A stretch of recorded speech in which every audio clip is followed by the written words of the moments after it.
Capítulo 12 O Prelúdio do Desastre. Uma grande variedade de textos nos informa a respeito dos últimos anos da Era de Ishtar. Juntos, esses textos criam um relato sobre incríveis e dramáticos eventos: a usurpação do poder supremo na Terra por uma deusa, a profanação do Santo dos Santos de Enlil em Nippur, a entrada de um exército humano na quarta região, uma invasão do Egito, o surgimento de deuses africanos nos domínios asiáticos, rebeliões entre os deuses, em que governantes humanos desempenham tristes papéis e sangue humano foi derramado sem misericórdia. Diante do surgimento de seu antigo adversário, Inanna mostrou-se decidida a não entregar seu império, colocando no trono primeiro o primogênito de Sargão e depois um outro filho, contando com o apoio dos reis vassalos que dominaram as terras montanhosas no Oriente. Ela lutou como uma leoa enfurecida, fazendo chover chamas sobre a terra, atacando como uma tempestade agressiva. Vós, sois conhecida pela destruição das terras rebeldes, entoou uma filha de Sargão num poema.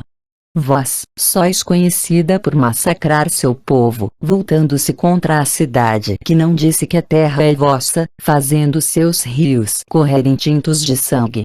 Inanna provocou a destruição à sua volta por mais de 2 anos, até que os deuses decidiram que o único modo de conter a carnificina seria forçarem Marduk a voltar para o exílio. Ele retornara à Babilônia quando Sargão tentara tirar parte de seu solo sagrado e fortificar a cidade, modernizando especialmente o sistema de água subterrânea, tornando-a impossível de ser sitiada. Não podendo ou não querendo retirar Marduk à força, os Anunnaki recorreram a Nergal, seu irmão, pedindo-lhe para dar um susto em Marduk, fazendo largar o trono da Babilônia. Esses eventos estão registrados num texto que os estudiosos intitularam O Épico de Erra, pois nele Nergal é chamado de Erra, um epíteto um tanto depreciativo, pois significa servo de Ra. Um melhor título seria A Lenda dos Pecados de Nergal, pois o texto culpa esse deus por uma cadeia de eventos com um final catastrófico. De qualquer forma, trata-se de uma fonte de incalculável valor para que conheçamos os acontecimentos que foram o prelúdio do desastre. Depois de aceitar a missão, Nergal/Erra viajou à Mesopotâmia para uma conversa cara a cara com Marduk. A primeira cidade que visitou foi Eresh, chamada de Cidade de Anu, mas que de fato era controlada por Inanna/Ishtar. Chegando à Babilônia, foi a Eságio, templo do céu e da terra, onde apresentou-se diante de Marduk. Esse importantíssimo encontro foi registrado pelos artistas antigos, e o desenho mostra os 2 deuses exibindo suas armas. Marduk, porém, em pé sobre uma plataforma, estende ao irmão um símbolo de boas-vindas. Erra citou a Marduk as coisas maravilhosas que ele dera à Babilônia, especialmente o sistema de água, que fizera a fama de Marduk brilhar como uma estrela nos céus, mas lembrou que ele privara outras cidades de suas águas. Além disso, ao coroar a si mesmo na Babilônia, acendendo luzes em seu sagrado recinto, ele irritara os outros deuses, pois cobrira a morada de Anu com a escuridão. Portanto, concluiu, Marduk não conseguiria continuar agindo contra a vontade dos outros Anunnaki e principalmente contra a vontade de Anu.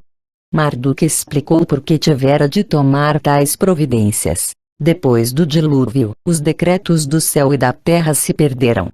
As cidades dos deuses sobre a ampla terra mudaram de posição. Elas não voltaram às suas localizações originais. Quando as visito, fico revoltado com o mal que foi cometido. Sem a volta delas para suas antigas localizações, a existência da humanidade é diminuída. Devo reconstruir minha residência, que foi varrida pelo dilúvio. Seu nome devo chamar novamente.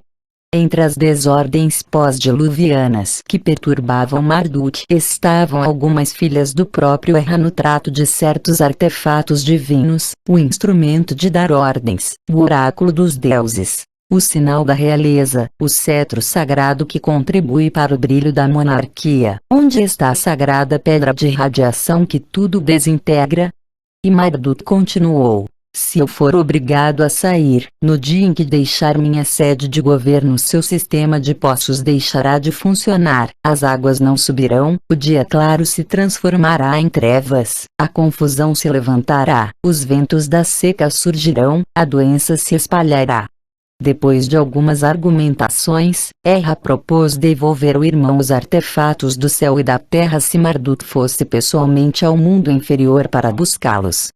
E quanto às obras na Babilônia, garantiu que não havia motivo para preocupação, pois ele só entraria na casa de Marduk para erigir os touros Anu e Enlil em seu portão, as estátuas dos touros alados, que realmente foram encontradas nas escavações do templo, e não faria nada para prejudicar o sistema de água. Marduk ouviu. Ouviu a promessa, feita por Erra, e viu suas vantagens. Assim, desceu de seu trono e acertou sua direção para a terra das Minas, morada dos Anunnaki. Marduk concordou em deixar a Babilônia. Porém, nem bem havia assumido tal compromisso. Nergal quebrou sua palavra. Incapaz de resistir à curiosidade, ele entrou na Giguno, a misteriosa câmara subterrânea na qual Marduk o proibira de entrar.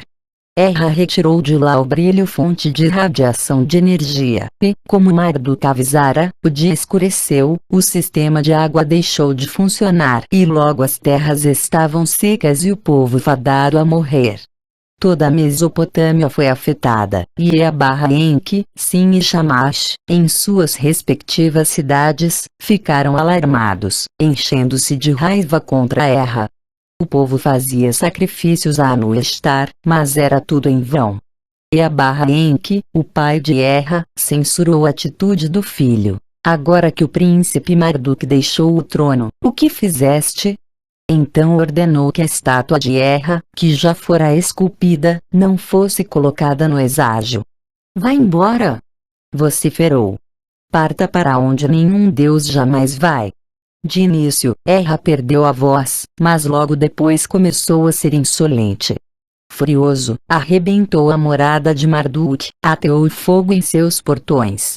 Desafiador, fez um sinal enquanto dava as costas para partir, anunciando que seus seguidores iriam continuar ali. Quanto aos meus guerreiros, eles não voltarão. E foi assim que, quando Erra retornou a Kuta, os homens que tinham ido com ele permaneceram, marcando a presença de Nergal nas terras de Shem. Eles receberam ordens para se instalar numa colônia não muito distante da Babilônia, montando uma guarnição permanente. Na época bíblica, havia na Samaria cuteanos adoradores de Nergal, existia também em ela um culto oficial a ele, o que ficou provado por uma incomum escultura encontrada ali, retratando uma cerimônia realizada por adoradores com inconfundíveis traços africanos. A partida de Marduk da Babilônia trouxe o fim dos conflitos com Ishtar. A rixa entre os dois irmãos e o fato de Nergal ter retido parte do território asiático criaram, talvez não intencionalmente, uma aliança entre este e Ishtar. A série de eventos trágicos que ninguém poderia ter previsto, e que possivelmente ninguém desejava, foi dessa forma determinada pelo acaso e empurrou os Anunnaki e a humanidade para mais perto ainda do desastre final. Com sua autoridade restaurada, Inanna renovou a monarquia em Akkad e colocou no trono um neto de Sargon, Naram-Sin, o favorito de Sin. Vendo nele, finalmente, um digno sucessor do avô, incentivou-o a procurar a grandeza. Depois de um breve período de paz e prosperidade, ela incitou o rei a expandir seu império. Logo Inanna estava se apoderando de territórios pertencentes a outros deuses, mas eles não quiseram, ou não puderam, lutar contra ela. Os grandes deuses Anunnaki fugiam dela como morcegos desorientados, afirma um hino dedicado à deusa.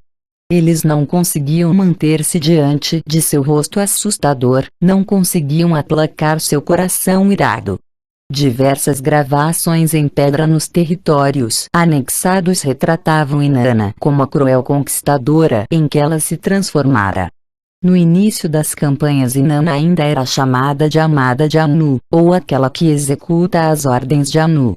No entanto, seu avanço começou a mudar de natureza, deixando de ser apenas uma contenção de rebeliões para se tornar um plano calculado de conquista da supremacia.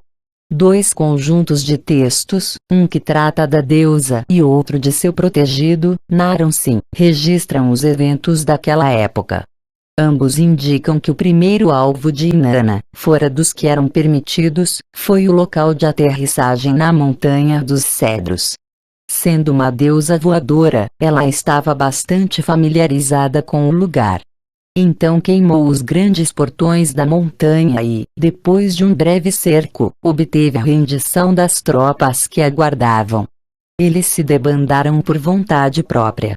De acordo com o que está registrado nas inscrições de Naram-Sin, Inanna então voltou para o sul, seguindo a costa mediterrânea, subjugando cidade após cidade. A conquista de Jerusalém, centro de controle da missão, não é mencionada especificamente, mas a deusa também deve ter estado lá, pois está registrado que ela continuara em frente para capturar Jericó. Situada perto do estratégico ponto de travessia do Rio Jordão e da fortaleza de Tel-Gassul, Jericó, a cidade dedicada a Sin, também tinha se rebelado. O Antigo Testamento está repleto de admoestações contra o desvio para deuses estrangeiros. O texto sumério nos transmite a mesma proibição. O povo de Jericó, depois de ter feito a solene promessa de adorar Sin, o pai de Inanna, jurou aliança com outro deus estrangeiro. A rendição dessa cidade das tamareiras a Inanna, que aparece fortemente armada, foi gravada num escudo cilíndrico. Depois da conquista do sul de Canaã, Inanna estava nos portões da quarta região, a área do espaçoporto. Sargão não se atreverá a cruzar a linha proibida, mas Naram-Sin, incentivado por Inanna, atravessou-a. Uma crônica real da Mesopotâmia atesta que Naram-Sin não apenas entrou na península, como também invadiu o país de Magan, Egito. Naram-Sin, descendente de Sargão, marchou contra a cidade de Apixal e fez uma brecha em suas muralhas, conquistando-a. Ele pessoalmente capturou Rishadad, rei de Apixal, e seu vizir. Ele então marchou contra o país de Magan e capturou o rei Manudano. A exatidão dessa crônica babilônica tem sido amplamente confirmada no que diz respeito a outros pormenores, portanto não existe motivo para se duvidar desse trecho. Por mais incrível que possa parecer, ele conta que um rei humano, com um exército humano, atravessou a península do Sinai, a quarta região, restrita aos deuses. Alguns especialistas afirmam que Naram-Sin poderia ter usado a estrada que acompanhava a costa do Mediterrâneo, posteriormente denominada Via Maris, que mantinha os viajantes bem distantes da planície central da península e do espaçoporto. Todavia, certos vasos de alabastro com desenhos egípcios encontrados na Mesopotâmia e Elon identificam como seu proprietário Naram-Sin, rei das quatro regiões. O fato de Naram-Sin ter começado a se chamar de rei das quatro regiões confirma não apenas a conquista do Egito, como sugere a inclusão da península do Sinai em sua esfera de influência. Uma invasão estrangeira ocorrida por volta da época de Naram-Sin está registrada nos documentos egípcios. Esses textos descrevem um período conturbado, caótico. Encontramos num papiro que os egiptólogos conhecem como as admoestações de Puver, as seguintes palavras: estranhos vieram ao Egito, os nobres estão cheios de lamentações. Essa foi a época em que houve a mudança do centro de adoração e da monarquia de Mênfis-Heliópolis para Tebas, no sul. Os estudiosos chamam esse século de desorganização de primeiro período intermediário, e ele seguiu ao colapso da sexta dinastia. Como pôde Inanna, com sua aparente imunidade, intrometer-se na península do Sinai e invadir o Egito sem encontrar oposição por parte dos deuses dessa região? A resposta está num ponto das inscrições de Naram-Sin que tem intrigado os estudiosos: a aparente veneração de um deus egípcio, Nergal, por parte de um rei mesopotâmico. Um longo texto revela que Naram-Sin foi a Kuta, o centro de culto de Nergal na África, e ali mandou erigir uma estela a qual afixou uma plaquinha de marfim gravada com um relato de sua visita ao local para prestar homenagem ao deus. O reconhecimento do poder e da influência de Nergal-den além dos limites da África está comprovado pelo fato de que, nos tratados feitos entre Naram-Sin e governantes provinciais em Elon, seu nome é citado entre os de outros deuses para servirem de testemunhas. E, numa inscrição que trata da marcha de Naram-Sin para a montanha de Cedro no Líbano, o rei atribui a Nergal, e não a Ishkur-Haddad, como seria de esperar, o sucesso na conquista. Embora desde a era do governo do homem nenhum dos reis jamais tenha destruído Arma e Ebla, adora o deus Nergal abriu o caminho para o poderoso Naram-Sin. Ele deu-lhe Arma e Ebla, presenteou-o com Amanos e com a montanha dos cedros e o mar superior. Esse intrigante aparecimento de Nergal como uma influente deidade asiática e a audaciosa marcha do protegido de Inanna até o Egito, violação do status quo das 4 regiões estabelecidas depois das guerras da pirâmide, tem uma única explicação. Enquanto Marduk voltava suas atenções para a Babilônia, Nergal assumira um papel preeminente no Egito. Com o retorno de Marduk, embora tenha sido convencido por Nergal, a pedido dos deuses, surgira uma amarga inimizade entre os dois irmãos. Isso levou a uma aliança entre Nergal e Inanna. Ambos, porém, logo se viram diante da oposição dos outros deuses. Foi feita uma assembleia em Nippur para tratar das consequências danosas das incursões de Inanna. Até mesmo em que concordou que ela fora longe demais. Então Elio emitiu uma ordem de prisão e pediu o julgamento da deusa. Ficamos sabendo desses eventos a partir de uma crônica que os estudiosos intitularam A Maldição de Agade. Decidindo que Inanna realmente saíra dos limites, foi lançada contra ela a palavra do Ekuru, recinto sagrado de Enlil em Nippur. Mas Inanna não esperou para ser capturada e fugiu de Agade. A palavra do Ekuru estava sobre Agade como uma sentença de morte. Agade tremia, seu templo macho estremecia de pavor. Ela, que lá morava, deixou a cidade. A donzela abandonou sua câmara. A santa Inanna abandonou seu santuário em Agade. Quando uma delegação dos grandes deuses chegou a Agade, encontrou apenas um templo vazio e só lhe restou retirar do local seus atributos de poder. Em dias, não 5, em dias, não 10, o toucado da governança, a tiara da realeza, o trono dado para o governante, Ninurta levou para seu templo. Utu carregou a eloquência da cidade, em que retirou sua sabedoria. A coisa impressionante que podia atingir o céu, Anu levou para os céus. O rei de Akkad ficou prostrado, seu futuro foi extremamente infeliz.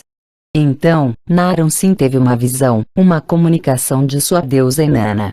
Ele guardou-a para si, não a colocou em palavras, não contou nada a ninguém. Por 7 anos Naram-Sin manteve-se à espera.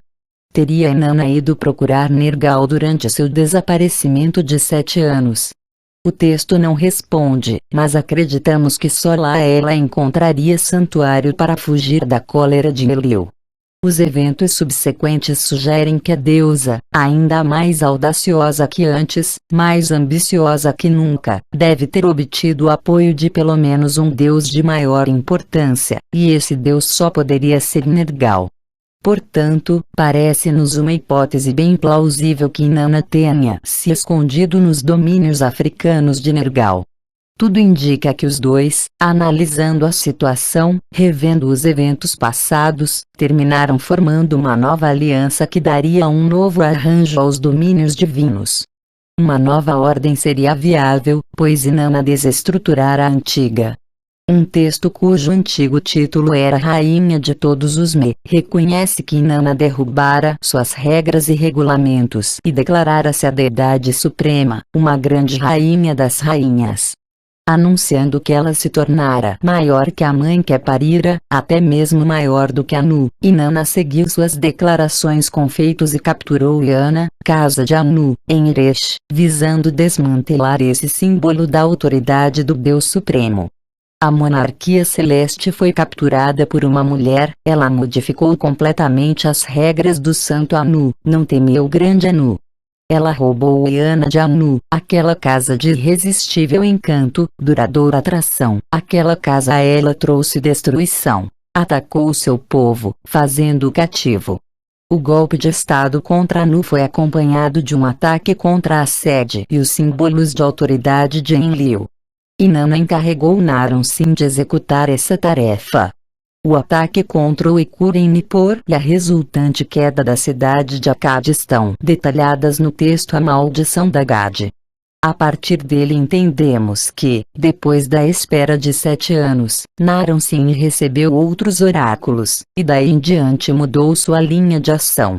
Ao receber novas ordens, ele desafiou a palavra de Enlil, esmagou os que tinham servido a Enlil, mobilizou suas tropas e, como um herói acostumado ao arbítrio, colocou uma mão castradora sobre o Ekur. Capturando a cidade aparentemente indefesa, Naram-Sin, como um bandido, a saqueou. Depois ele aproximou-se do Ekur no recinto sagrado, erigindo grandes escadas contra a casa. Assim, o rei invadiu o Santo dos Santos de Enlil. O povo agora via sua cela sagrada, uma câmara que não conhecia a luz. Os acadianos puderam ver os vasos sagrados do deus. Naram-Sin atirou-os ao fogo. Ele atracou grandes barcos no cais próximo à casa de Enlil e levou embora as posses da cidade. O horrível sacrilégio estava completo. Enlil, não se conhece seu paradeiro, mas sabe-se que certamente estava longe de Nippur. Ergueu os olhos e viu a destruição de Nippur e a profanação de seu templo. Então ordenou que as hostes de Gution, uma terra montanhosa a nordeste da Mesopotâmia, atacassem Akkad, destruindo-a por completo. As hordas desceram sobre a região acadiana em vastos números, como gafanhotos, nada escapou de suas mãos. O que dormia no telhado morreu no telhado. O que dormia no interior da casa não foi levado para ser enterrado. Cabeças foram esmagadas, bocas foram arrebentadas, o sangue dos traidores correu sobre o sangue dos fiéis. Mais uma vez os outros deuses intercederam diante de Enlil. Lance uma maldição terrível sobre Akkad, mas deixe as outras cidades e suas terras cultivadas sobreviverem. Quando Enlil finalmente concordou, 8 grandes deuses se reuniram para amaldiçoar Akkad, a cidade que ousou atacar o Ekur. E termina o antigo escriba: eis como Akkad foi destruída. Os deuses decretaram que ela deveria ser varrida da terra e, ao contrário de outras cidades, que depois de arrasadas foram reconstruídas e repovoadas, Akkad permaneceu para sempre um sítio desolado. Quanto a Inanna, por fim seus pais conseguiram aplacar seu coração. Os textos não explicam exatamente o que aconteceu, mas nos contam que o pai da deusa, Nannar-Sin, chegou para levá-la de volta à Suméria, enquanto a mãe, Ningal, rezava por ela e foi recebê-la à porta do templo. Os deuses e o povo suplicaram a Inanna: chega, chega de inovações, ó, grande rainha. E a principal rainha, em sua assembleia, aceitou a súplica. A era de Ishtar estava terminada.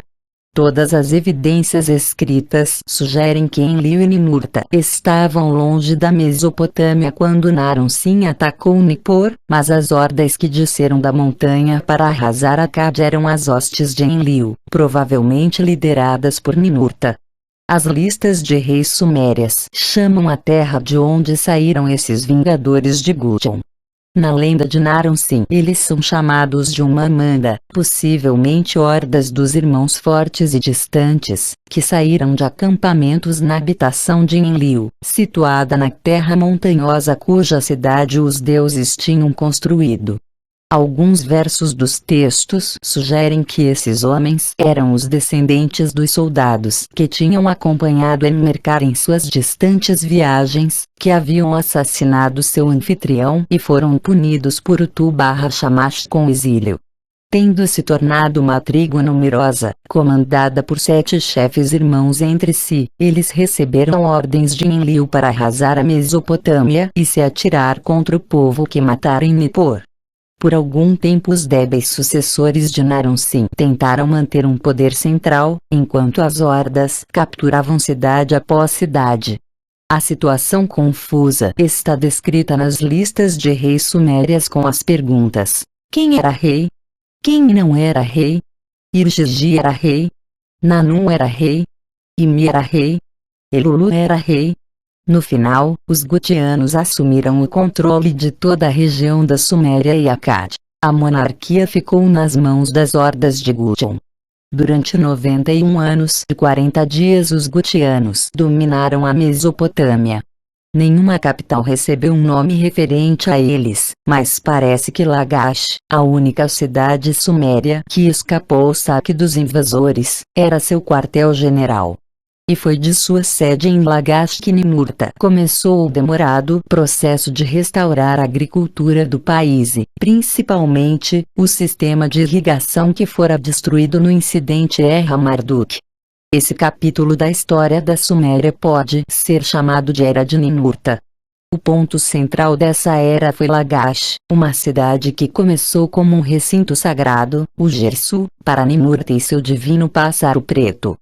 Todavia, com o crescimento do tumulto causado por ambições humanas e divinas, o deus resolveu converter Lagash num importante centro, fazendo dela sua principal residência, que ele compartilharia com sua consorte, Baú/Gula, onde suas ideias de lei e ordem, seus ideais de moral e justiça poderiam ser colocados em prática.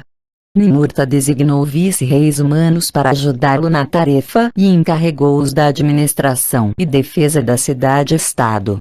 A história de Lagash, lugar que atualmente tem o nome de Telo, registra uma dinastia cujo reinado, ininterrupto por meio milênio, começou 3 séculos antes da ascensão de Sargão. Além de ser uma ilha de estabilidade armada num ambiente de crescente violência, Lagash era um grande centro da cultura suméria. Enquanto os feriados religiosos vieram de Nippur, em Lagash tiveram origem as tradições de festivais ligados a um calendário agrícola, como o Festival dos Primeiros Frutos. Seus intelectuais e escribas aperfeiçoaram a língua suméria, e seus governantes, a quem Ninurta atribui o título de governador virtuoso, tinham de jurar fidelidade a um código de justiça e moralidade. Entre os primeiros governantes da longa dinastia de Lagash, destacou-se Urnanshi, cerca de 2600 AC. Mais de 50 de suas inscrições foram encontradas nas ruínas da cidade, e elas registram a chegada de material de construção para o Gersu, inclusive madeiras especiais importadas de Tilmun. Elas também descrevem grandes obras de irrigação, escavação de canais e construção de diques. Numa das plaquinhas, Urnanshi é mostrado chefiando uma equipe de construtores, e pode-se ver que ele não se recusava a fazer pessoalmente algum trabalho braçal. Os 40 vice-reis conhecidos que o sucederam deixaram registros escritos sobre realizações na agricultura, construção, legislação social e reformas éticas, feitos morais e materiais que orgulhariam qualquer governo. Lagash tinha escapado das devastações ocorridas durante os turbulentos anos de Sargão e Naram Sin não apenas por ser centro de culto de Ninurta, mas também, e especialmente, devido às façanhas militares de seu povo. Na posição de principal guerreiro de Enlil, Ninurta escolhia para governar Lagash homens com talento para as artes da guerra. Um deles, chamado Ennatum, cujas inscrições foram descobertas por arqueólogos, era um mestre em táticas e general vitorioso. As estelas o mostram conduzindo um carro de guerra, um veículo militar cuja introdução antes era considerada como tendo ocorrido muitos séculos mais tarde. As gravações também mostram suas tropas usando capacete e mantendo uma formação cerrada. Comentando essas descobertas, Maurice Lambert, Lapério de Pré-Sargonique, escreveu que essa infantaria de lanceiros, protegida por homens que carregavam escudos, dava ao exército de Lagash uma defesa extremamente sólida e capacidade de ataque rápida e versátil.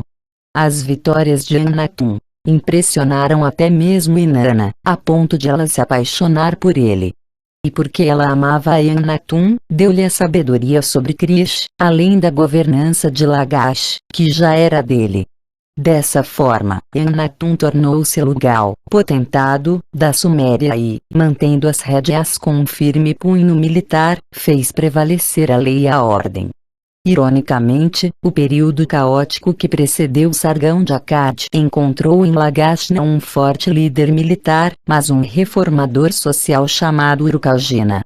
Ele dedicou seus esforços a um reavivamento moral e à introdução de leis baseadas na justiça e não num conceito crime/castigo. Sob seu governo, Lagash mostrou-se fraca demais para manter a lei e a ordem. A debilidade de Urukagina permitiu a Inanna trazer o ambicioso Lugal Zageze de Uma para a cidade de Eresh, numa tentativa de restaurar seu domínio por toda a região. Todavia, as falhas de Lugal Zageze, como já vimos anteriormente, levaram à sua queda e à escolha de um novo protegido de Inanna, Sargão. Durante o período de supremacia de Akkad, a dinastia de Lagash prosseguiu sem interrupções. Até mesmo o grande Sargão passou ao largo da cidade, deixando-a intacta. Ela escapou da ocupação e da destruição durante os levantes de Naram-Sin, principalmente por ser uma formidável fortaleza, fortificada e refortificada para enfrentar todos os tipos de ataque. Ficamos sabendo a partir de uma inscrição de Urbaú, o vice-rei de Lagash por ocasião dos levantes de Naram-Sin, que ele fora instruído por Ninurta a reforçar as paredes de Jersu e a fortalecer o recinto que abrigava a aeronave Indugud. Urbaú compactou o solo até torná-lo como pedra, queimou a argila até torná-la como metal e, na plataforma do Indugud, trocou o velho solo por novas fundações e fortaleceu com enormes vigas de madeira e pedras importadas de lugares distantes. Quando os gutianos deixaram a Mesopotâmia, por volta de 2160 AC, Lagash conheceu um novo período de florescimento e produziu alguns dos mais iluminados e conhecidos governantes sumérios. Um deles, Gudea, que reinou durante o século 22 AC, é famoso por suas inúmeras inscrições e estátuas descobertas pelos arqueólogos. Seu governo foi uma época de paz e prosperidade, seus registros não falam de exércitos e guerras, mas de êxtase no comércio e na reconstrução. Ele coroou suas atividades com a construção de um novo e magnífico templo no Jersu, que mandou ampliar. Segundo as inscrições de Gudea, o senhor do Jersu apareceu-lhe numa visão, parado ao lado de seu divino pássaro preto. O deus expressou o desejo de ter um novo Ninno, casa dos 50, a posição numérica de Ninurta na hierarquia dos deuses, e deu a Gudea 2 conjuntos de instruções divinas. Um vindo de uma deusa que numa das mãos segurava a tábua da estrela favorável e, na outra, segurava um estilete sagrado, com o qual indicou o planeta favorável, em cuja direção deveria ficar orientado o novo templo. O outro conjunto de instruções veio de um deus que Gudea não reconheceu, mas que depois veio a saber que era Ningishzida, que entregou-lhe uma tábua feita de pedra preciosa contendo a planta do templo. Uma das estátuas de Gudea mostra sentado com essa tábua no colo e com o estilete sagrado ao lado dela. Na inscrição, Gudea admite que precisou do auxílio de adivinhos e buscadores de segredos para entender o projeto do templo. Ele era, como demonstraram pesquisadores modernos, uma engenhosa planta arquitetônica para a construção de um zigurate sob a forma de uma pirâmide de 7 andares. A estrutura continha uma plataforma altamente reforçada para suportar a aterrissagem da aeronave de Ninurta. A participação de Ningishzida no planejamento do Ninno tem um significado que vai muito além da mera assistência arquitetural, e sua importância é evidenciada pelo fato de Gudea ter incluído no templo um santuário especial para esse deus. Segundo várias inscrições sumérias, Ningishzida, filho de Enki, associado à cura e a poderes mágicos, sabia como tornar seguras as fundações dos templos. Ele era o grande deus que guardava as plantas. Como já sugerimos anteriormente, Ninjishzida não era outro senão Thoth, o deus egípcio dos poderes mágicos, que foi designado como guardião das plantas de arquitetura e construção das pirâmides de Gizé. Ninurta, deve-se lembrar, tinha levado com ele algumas das pedras que ficavam no interior da grande pirâmide por ocasião do final das guerras da pirâmide. Agora, devido aos esforços de Inanna e Marduk de obterem a supremacia, Ninurta desejava reafirmar sua posição de 50 através da construção de uma pirâmide de 7 andares para ele mesmo em Lagash. Foi por isso, acreditamos, que convidou Ninjishzida/Thoth para ir à Mesopotâmia, de modo a projetar para ele uma estrutura alta e imponente que, por falta das pedras que eram abundantes no Egito, teria de ser construída com os humildes tijolos de barro daquela região. A estada de Ninjishzida na Suméria e sua colaboração com Ninurta foram comemoradas não apenas nos santuários do deus visitante, mas também em inúmeras representações artísticas, algumas das quais foram descobertas durante os 60 anos de escavações arqueológicas no sítio de Telo. Uma delas combina o emblema do divino pássaro de Ninurta com as serpentes de Ninjishzida. Outra mostra Ninurta com uma esfinge egípcia. A época de Gudea e da colaboração Ninurta-Ninjishzida coincide com o primeiro período intermediário do Egito, quando os reis da nona e 10ª dinastias abandonaram a adoração de Osíris e Horus e mudaram a capital de Mênfis para uma cidade que posteriormente os gregos vieram a chamar de Heracliópolis.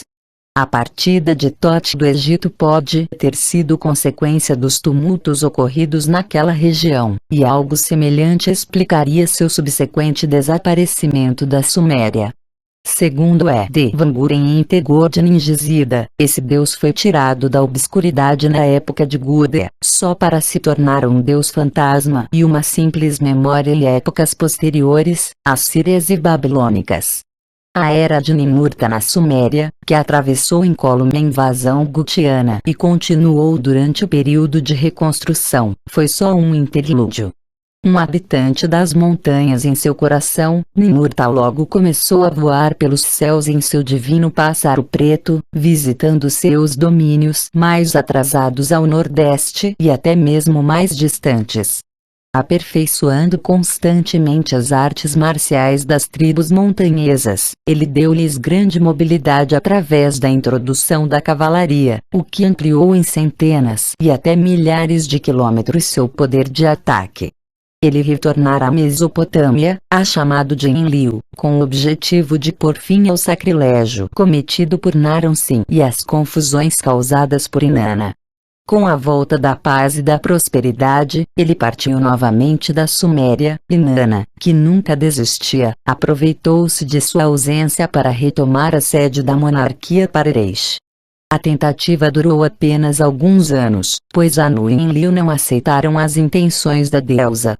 No entanto, a história desse evento, contida num enigmático texto catalogado como Ashur, 3 a 1955, é fascinante.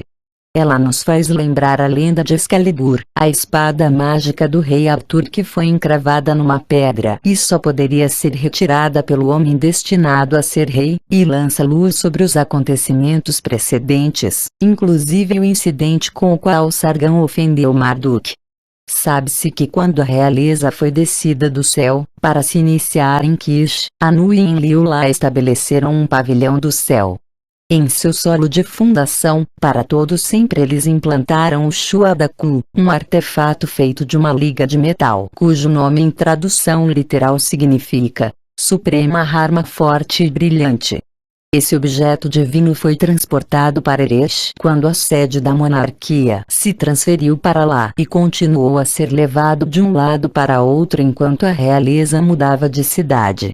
Todavia, isso só ocorria quando a mudança era autorizada pelos grandes deuses. Seguindo esse costume, Sargon levou o objeto para Akkad, mas Marduk protestou porque aquela cidade era nova e não uma das escolhidas pelos grandes deuses do céu e da terra para serem capitais reais. Os deuses escolheram Akkad, Inanna e seus seguidores eram, na opinião de Marduk, rebeldes, deuses que usam roupas sujas. Foi para sanar o defeito de Akkad que Sargão foi à Babilônia, ao local onde ficava seu solo sagrado.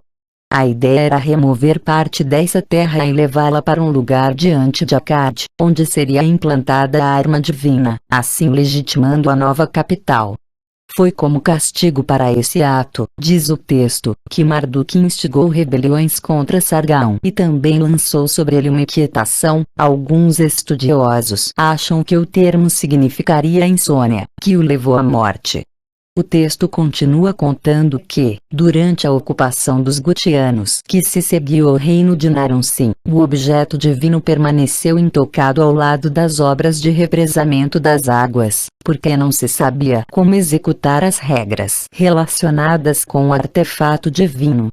Marduk recomendara que aquele objeto tinha de ficar no seu lugar determinado, sem ser aberto, e não poderia ser oferecido a nenhum deus até que os deuses que trouxeram a destruição fizessem a restituição.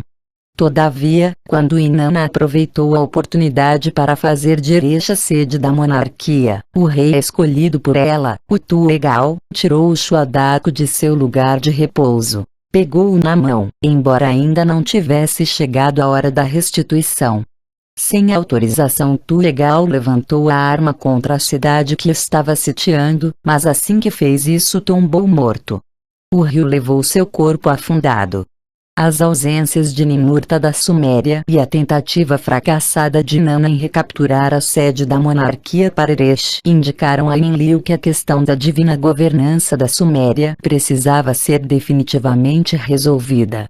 O candidato que lhe apareceu mais adequado para a tarefa foi Nannar-Sin. Durante todos aqueles anos de tumulto, Nannar fora obscurecido por aspirantes mais agressivos à supremacia, inclusive por sua própria filha, Inanna. Agora ele estava finalmente recebendo a oportunidade de assumir um cargo digno de sua posição de primeiro filho de Enlil nascido na Terra. A era que se seguiu, que chamaremos de Era de Nannar, foi uma das mais esplendorosas nos anais sumérios e também o último grito de glória da Suméria.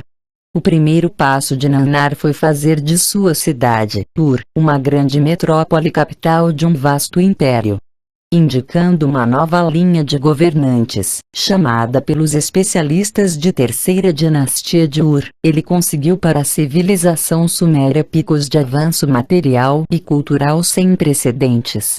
Nannar e sua consorte, Ningal, tomavam parte ativa nos assuntos de Estado. Eles residiam no imenso zigurate que dominava a cidade fortificada, um zigurate cujas ruínas, depois de 4.000 anos, ainda é uma visão impressionante na planície mesopotâmica. Nannar o rei, liderando uma hierarquia de sacerdotes e funcionários, orientaram a agricultura da cidade de modo a torná-lo celeiro da Suméria. Dirigiram sua criação de ovinos de tal forma que Ur tornou-se o centro da produção de lã e roupas de todo o Oriente Médio da Antiguidade. Desenvolveram um comércio exterior por terra e mar que fez os mercadores de Ur serem lembrados por milênios depois dessa era. Para facilitar esse comércio e ao mesmo tempo melhorar as defesas da cidade, foi construído um canal navegável em torno da muralha externa, com 2 portos, um ao norte e um ao sul, mais um canal unindo esses portos e ao mesmo tempo separando o recinto sagrado, o palácio e o bairro administrativo das áreas residencial e comercial da cidade. As casas brancas de Ur, muitas delas de vários andares, brilhavam como pérolas à distância. As ruas eram retas e largas, com santuário na maioria das esquinas. O povo era trabalhador, e a administração funcionava tranquilamente. Os habitantes eram religiosos, jamais deixando de rezar as suas benevolentes deidades. O primeiro governante da terceira dinastia, Ur-Nammu, a alegria de Ur, era filho da deusa Ninsun com um humano e, portanto, um semideus. Os extensos registros sobre ele contam que logo que Anu e Enlil entregaram a monarquia a Nannar em Ur, e Ur-Nammu foi escolhido para ser o virtuoso pastor do povo, os deuses ordenaram ao rei que instituísse uma renovação moral. Os quase 3 séculos que tinham se passado depois da obra semelhante de Urukagina, em Lagash, tinham assistido à ascensão e queda de Akkad, o desafio contra a autoridade de Anu e a profanação do Ekur de Enlil. A injustiça, a opressão e a imoralidade graçavam. Em Ur, sob o governo de Ur-Nammu, Enlil mais uma vez tentou afastar a humanidade do mal, levando-a para o caminho certo. Proclamando um novo código de justiça e comportamento social, o rei estabeleceu a equidade na terra, baniu a maledicência e pôs fim às disputas e à violência. Mostrando que esperava muito desse começo, Enlil, pela primeira vez, confiou a guarda de Nippur a outro deus, Nannar, e deu a Ur-Nammu as instruções necessárias para a reforma do Ekur, que fora danificado por Naram-Sin. O rei marcou a ocasião, mandando erigir uma estela que o mostra carregando as ferramentas e a cesta de pedreiro. Terminada a obra, Enlil e Ninlil voltaram à sua residência em Nippur e foram felizes lá, como conta uma inscrição suméria.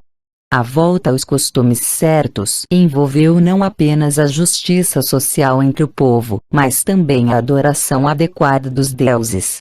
Para isso, Ur-Nammu, além das grandes obras que realizou em sua cidade, também restaurou e ampliou os edifícios dedicados a Anu em Nanna-Niresh, o de Ninsun, sua mãe, em Ur, o de Utu, em Larsa, o de Ninharsar, em Adar. Ele também fez algumas reformas em Eridu, a cidade de Enki. Chamam atenção pela ausência nessa lista Lagash de Ninurta e a Babilônia de Marduk. As reformas sociais de Ur-Nammu e as realizações de Ur no comércio e indústria levaram os estudiosos a considerar a época da terceira dinastia um período não apenas de prosperidade, mas também de paz. Por isso eles ficaram intrigados ao encontrar nas ruínas da cidade-estado 2 painéis retratando as atividades de seus cidadãos, um deles um painel de paz, e o outro, surpreendentemente, um painel de guerra. A imagem do povo de Ur como guerreiros alertas e treinados parecia totalmente fora de lugar. No entanto, os fatos, segundo evidências arqueológicas como armamento, uniformes militares e carros de guerra, bem como numerosas inscrições, desmentem essa imagem de pacifismo. De fato, um dos primeiros atos de Ur-Nammu foi subjugar Lagash e assassinar seu governador, ao que se seguiu a ocupação de 7 outras cidades. A necessidade de medidas militares não ficou limitada às fases iniciais da subida ao poder de Nannar e Ur. Sabemos a partir de várias inscrições que, depois que Ur e Suméria como um todo gozaram de dias de prosperidade e rejubilaram-se grandemente com Ur-Nammu e o rei reconstruiu Ekur, Enlil considerou digno de possuir a arma divina, com a qual ele deveria subjugar cidades más em terras estrangeiras. A arma divina, que nas terras hostis amontou os rebeldes em pilhas, a Ur-Nammu, o pastor, ele, o Senhor Enlil, concedeu. Como um touro para esmagar a terra estrangeira, como um leão para caçá-la, para destruir as cidades más, limpá-las da oposição contra o Altíssimo. Essas palavras nos fazem lembrar as profecias bíblicas sobre a ira divina, que por meio de reis mortais caía sobre cidades más e povos pecadores. Elas revelam que sob a capa da prosperidade e da paz estava se criando uma nova guerra entre os deuses, uma luta pela aliança das massas da humanidade. O triste fato é que o próprio Ur-Nammu, tornando-se um poderoso guerreiro, o poder de Nannar, encontrou uma morte trágica num campo de batalha. Numa terra distante onde o povo se rebelou, o carro do rei atolou na lama e ele caiu. Porém, em seguida, os cavalos avançaram, o carro se movimentou bruscamente e atropelou Ur-Nammu, que ficou ali, abandonado como um jarro esmagado. A tragédia tornou-se ainda maior quando o barco que trazia de volta seu corpo à Suméria afundou num lugar estranho. As ondas o arrastaram, levando Ur-Nammu dentro dele. Quando a notícia chegou a Ur, houve grandes lamentações. O povo simplesmente não conseguia entender como, um pastor virtuoso, um rei que fora tão justo com seus súditos e fiel aos deuses podia ter sofrido um fim tão indigno. Ele não entendia porque o Senhor Namnar não o pegara pela mão, porque Inanna, Senhora do Céu, não colocara seu nobre braço em torno de sua cabeça, porque o valente Ur não o ajudara. Porque esses deuses tinham se afastado. Ur-Nammu, sem dúvida, fora atraído pelos grandes deuses. Como a sorte do herói mudou. Anu falou a sua palavra sagrada, e Enlil finalmente modificou seu decreto do destino, o modo como Ur-Nammu morreu. 2096 AC, talvez explique o comportamento do seu sucessor, sobre o qual pode-se usar o conceito bíblico para um rei que se prostituiu e fez o que havia de errado diante do Senhor. Esse governante, chamado Shulgi, nasceu sob divinos auspícios, pois foi o próprio Namnar que tomou providências para a criança ser concebida no santuário de Enlil em Nippur através da união entre Ur-Nammu e a suma sacerdotisa, de modo que pudesse ser considerado um pequeno Enlil, uma criança adequada para a realeza e para o trono. O novo rei começou seu longo reinado, escolhendo manter seu império por meios pacíficos e pela reconciliação divina. Assim que subiu ao trono, iniciou a construção, ou reconstrução, de um templo dedicado a Ninurta em Nippur, o que o permitiu declarar Ur e Nippur cidades irmãs. Em seguida ele mandou construir um navio, que chamou Ninlil, e partiu para a terra do voar para a vida. Seus poemas indicam que Shulgi imaginava-se um segundo Gilgamesh e desejava seguir os passos de seu predecessor até a terra dos vivos, a península do Sinai. Atracando no lugar da rampa o lugar do aterro, ele construiu ali um altar para Namnar. Continuando a viagem por terra, Shulgi chegou a Arsad, a montanha de Nin-Arsad ao sul da península, e lá também mandou construir um altar. Continuando o avanço pela região do Sinai, ele atingiu o lugar chamado Bad-Galdingir, Durmailu em acadiano, o grandioso lugar fortificado dos deuses. Agora Shulgi estava realmente imitando Gilgamesh, pois este, ao chegar pela região do Mar Morto, também parara para orar e fazer oferendas no lugar onde ficava o portão dos deuses, situado entre o Negev e a península do Sinai propriamente dita. Lá Shulgi erigiu um altar para o Deus que julga. Foi no 8º ano do reinado de Shulgi que ele iniciou a viagem de volta à Suméria. A rota, passando pelo crescente fértil, começou em Canaã e no Líbano, locais onde ele construiu altares no lugar dos oráculos luminosos e no lugar coberto de neve. Foi uma jornada propositadamente longa, feita com a intenção de fortalecer os laços imperiais com as províncias distantes. Em resultado dela, Shulgi construiu uma rede de estradas que manteve o império unido em termos políticos e militares e também estimulou o comércio e, portanto, a prosperidade. Ao conhecer pessoalmente os chefes locais, ele aumentou ainda mais os vínculos com estes, arranjando o casamento adequado para suas filhas. Shulgi voltou à Suméria, vangloriando-se de que aprendera 4 línguas estrangeiras. Seu prestígio estava no auge. Num ato de gratidão, ele construiu um santuário para Namnar-Sim no recinto sagrado de Nippur, e em troca disso, recebeu os títulos de sumo sacerdote de Anu e sacerdote de Namnar em cerimônias que ele registrou em seus escudos cilíndricos. No entanto, com o passar dos anos, Shulgi começou a preferir os luxos de Ur em vez dos rigores das províncias e pouco a pouco foi deixando seu governo a cargo de delegados. Ele passava o tempo compondo hinos autolaudatórios, imaginando-se um semideus. Suas ilusões despertaram a atenção da maior sedutora de todas elas, Inanna. Percebendo uma nova oportunidade, a deusa convidou o rei a visitar Eresh, fazendo dele um homem escolhido para a vulva de Inanna.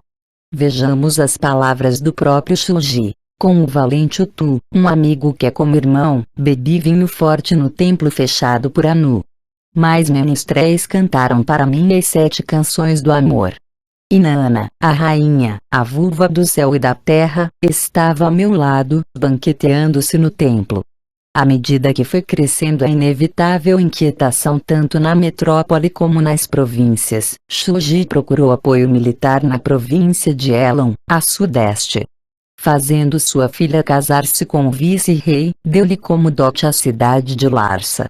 Em troca o noivo mandou tropas para a Suméria, que serviriam como uma legião estrangeira para Shuji. Todavia, em vez de paz, os elamitas causaram mais guerras, e os relatórios anuais sobre o reinado de Shuji falam de repetidas destruições nas províncias setentrionais. O rei tentou manter seu poder nas províncias ocidentais por meios pacíficos, e o 37º ano de seu reinado registra um tratado com o rei local chamado Puzur-Ishdagan, nome com claras conotações cananitas e filisteias.